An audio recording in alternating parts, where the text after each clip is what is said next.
నమస్తే. శ్రీ గురుభ్యో నమః. శ్రీమాత్రే నమః. ఆదిత్యాయ చ సోమాయ మంగళాయ బుధాయ గురు శుక్ర శనిభ్యై రాహవే కేతవే నమః. జపాకుస్మ సంకాశం కాశ్యపేయం మహాధృత్యం తమోరం సర్వపాపగ్నం ప్రణతోస్మి దివాకరం. గ్రహరాజు అయినటువంటి రవిరాజుకు నమస్కరిస్తూ ప్రతి మాసంలో మనం చెప్పుకునేటువంటి పక్షఫలాలు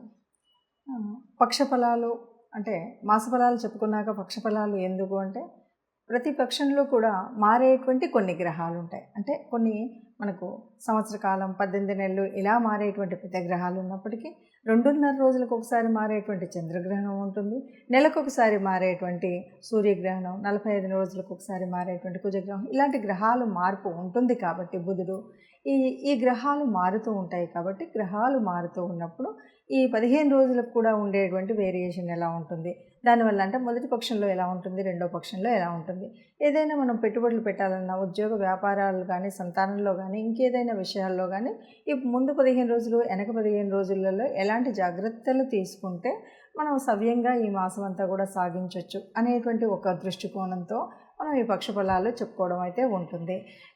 ఈ పక్షఫలాలు తెలుసుకోవడం వల్ల లాభం ఏదైనా ఉందా అంటే ఏదైనా పెట్టుబడి పెట్టి నష్టపోతాము అని తెలిసినప్పుడు పెట్టుబడులు పెట్టకుండా కొద్దిగా జాగ్రత్తగా ఉండేటువంటి సూచన ఉంటుంది. అలాగే గ్రహాల యొక్క అనుకూలత కోసం ఆ 15 రోజులు కూడా మనం కావలసినటువంటి పరిహారాలు చేసుకోవచ్చు. దీనివల్ల మనం అనుకున్నట్టుగా పెద్దగా నష్టాలు పోకుండా, అనారోగ్యం పాలవ్వకుండా, అల్లకల్లోలంగా ఉండేటువంటి మనసును స్థిమితంగా పెట్టుకునేటువంటి పరిస్థితి. ఒకసారి మనసు స్థిమితంగా ఉంటే ఏదైనా కూడా సవ్యంగా చేసుకునేటువంటి ఆలోచనలు వస్తాయి. కాబట్టి ఆ సవ్యమైన ఆలోచన దిశగా వెళ్ళాలి అంటే తప్పనిసరిగా ఇవి మనం చూస్తూ వెళ్తాం. ఏది ఏమైనా సరే మరి మొత్తంగా మనకు కనిపించేటువంటి గ్రహస్థితి ఎలా ఉంది అంటే ముఖ్యంగా ముందుగా మనం ఈ మాసానికి గాను అంటే ఈ మాసంలో మొదటి పక్షంలో గ్రహాల స్థితి ఎలా ఉంది చూసుకోవాలి. ఎందుకంటే ఈ గోచారం అంతా కూడా గ్రహాల స్థితి మీద, గ్రహాల దృష్టి మీద, లేకపోతే ఏదైనా సరే పాపగ్రహాల కలయిక ఉందా, ఇలాంటివన్నీ చూసి దాన్ని బట్టి మనం చెప్పుకుంటూ ఉంటాం. కాబట్టి ముందుగా గ్రహస్థితి ఎలా ఉంది అంటే మనకి చెప్పాలి అంటే రాహుకేతువులు ఇద్దరు కూడా 18 నెలలకు ఒకసారి మారుతారు. అలాంటి రాహు మరి మీనంలో ఉన్నాడు, కేతువు కన్యలో ఉంది. అదే మీనంలో మరొక 2 గ్రహాలు వచ్చి చేరడం అనేటువంటిది మనకు కనిపిస్తూ ఉంటుంది. దీంతో పాటు మనకి మేషంలో ఉన్నటువంటి గురువు వృషభంలోకి మార్పు జరిగింది. అంటే మే నెలలో మనకి మొదటి రోజు అంటే 1వ తారీఖు సాయంత్రం గురువు మార్పు అనేటువంటిది మనకు మొదట కనపడుతుంది. తర్వాత 14వ తారీఖు రవి మార్పు, అలాగే బుధుడు 11వ తారీఖున మార్పు చెందడం అనేటువంటిది మనకు కనిపిస్తుంది. ఇక శని మనకి కుంభరాశిలో ఉపస్థితి అయి ఉన్నాడు. ఇలా గ్రహస్థితి ఉన్నప్పుడు చంద్రుడైతే మరి 2.5 రోజులకు ఒకసారి మారుతూ ఉంటాడు. కాబట్టి మనం ప్రత్యేకించి చెప్పక్కర్లేదు. ఇక మిగిలినటువంటి కుజ గ్రహము అనేటువంటిది కూడా మనకి మీనంలోనే కనిపించింది. సో ఈ పరిస్థితులలో ఒక్కొక్క రాశి వారికి ఎలా ఉంది అంటే 12 రాశుల వారికి ఈ 15 రోజులు ఎలా ఉంటుందో చెప్పుకుందాం.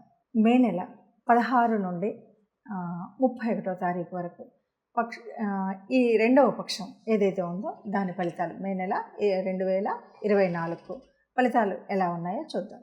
మే నెల రెండవ పక్షం వృషభ రాశి వారికి రెండవ పక్షం అంటే 16వ తారీఖు నుండి 31వ తారీఖు వరకు ముఖ్యంగా ఎలా ఉంటుంది అంటే దాదాపుగా అన్ని విషయాల్లోనూ కూడా లాభదాయకంగా ఉంటుంది.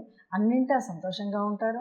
సంతాన విషయం కానీ, వ్యాపార విషయం కానీ, వృత్తి విషయంలో కానీ, మిగతా విషయాలన్నింటిలో కూడా వృద్ధి చెందే విధంగా ఉంటుంది. ఓవరాల్గా మనం ఏం చెప్పినా కూడా మారినటువంటి గ్రహాల యొక్క ప్రభావం వల్ల ముఖ్యంగా 12వ పక్షంలో మీకు రవి బుధుడు మారుతూ ఉన్నాడు. కాబట్టి వస్తున్నటువంటి ఆదాయానికి కొంచెం చక్కగా ఇంట్లోకి ఏదో ఒక రకంగా ఆదాయం వచ్చేటువంటి స్థితి అయితే కనిపిస్తుంది. వృషభ రాశి వారికి ఎలా ఉంటుంది అంటే చెప్పాలి అంటే వృషభ రాశి వారికి ముఖ్యంగా గురువు యొక్క కలయిక, గురువు వచ్చి రాశిలో చేరుతున్నాడు.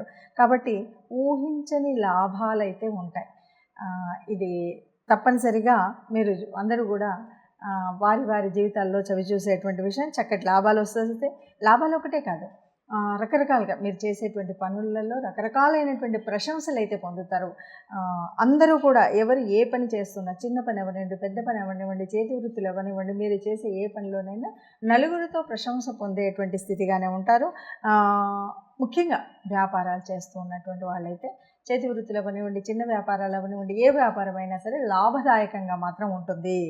ఈ మొదటి మీరు తీసుకున్నప్పుడు చక్కగా లాభదాయకంగా ఉండే విధంగా అయితే మార్పు ఉంటాయి. అంతేకాదు చక్కటి ఆదాయం పెరిగేటువంటి మంచి అవకాశాలు ఉంటాయి. ఇక ఉద్యోగంలో ఉన్నటువంటి వారికి కూడా చక్కటి పదోన్నతి లభిస్తుంది. లేదా పదోన్నతి అంటే మనకు ప్రమోషన్స్ అన్నా రావచ్చు, లేకపోతే ఇంక్రిమెంట్స్ అన్నా పెరగవచ్చు. ఏదో రకంగా ఇప్పుడు గవర్నమెంట్ అయితే ఇంక్రిమెంట్స్ ఇవన్నీ ఉంటాయి, ఒక డేటు అది ఉంటుంది. గవర్నమెంట్ కాకుండా మామూలుగా ఉన్నటువంటి వాళ్ళకు కూడా కొంత ఎక్కువ ఆదాయం అంటే నెలసరి వాళ్ళకు వచ్చేటువంటి ఆదాయం మీద ఇంకొంచెం ఎక్కువగా వచ్చేటువంటి అవకాశాలు అయితే కనిపిస్తూ ఉన్నాయి వీరికి అని చెప్పచ్చు. ఇప్పటి వరకు మనం చూస్తున్నటువంటి గ్రహాల స్థితి దాన్ని బట్టి చూస్తే కనుక మనకు అర్థమయ్యేటువంటిది ఏంటంటే